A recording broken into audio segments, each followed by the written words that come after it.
জম্মু ও কাশ্মীরে বন্যা পরিস্থিতি স্বাভাবিক হচ্ছে। ঝিলমের জলস্তর অনেকটা কমেছে। জানা যাচ্ছে গত 24 ঘন্টায় এ রাজ্যে বৃষ্টিপাতও অনেকটা কম।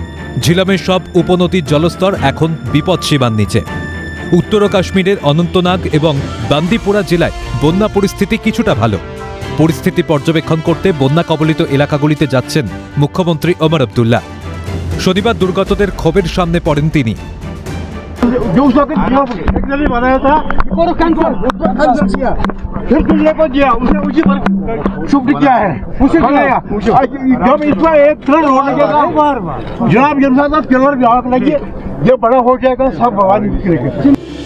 বন্যা ত্রাণে সাহায্যের হাত বাড়িয়ে দিয়েছে কেন্দ্র, স্বীকার করেছেন ওমর আব্দুল্লাহ স্বয়ং।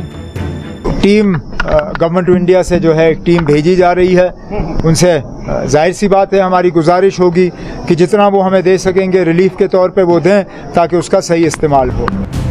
কাশ্মীর উপত্যকাকে সবচেয়ে ভয়াবহ বন্যার সম্মুখীন হতে হয়েছিল 2014 সালের সেপ্টেম্বরে।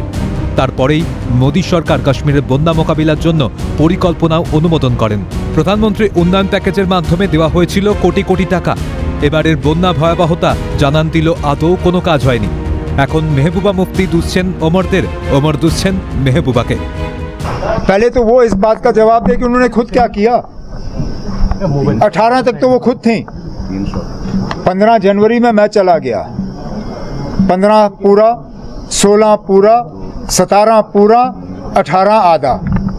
3.5 साल 2014 के सैलाब के बाद जरा वो मेहरबानी करके बताएं कि हमें क्या दे के गए वो। उसके बाद में मरकज से 18 के बाद का जवाब जो है वो मैं हासिल कर लूँगा, लेकिन कम से कम 18 तक जो उनके मिनिस्टर थे वो उसका हमें जवाब दें।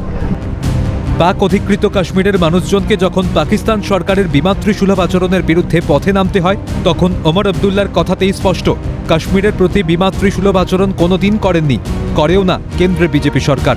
2014 সালে কেন্দ্রে ক্ষমতা এসেছিল মোদী সরকার। 2014তেই হাজার হাজার কোটি টাকা বরাদ্দ হয়েছিল কাশ্মীরে বন্যা মোকাবিলায়।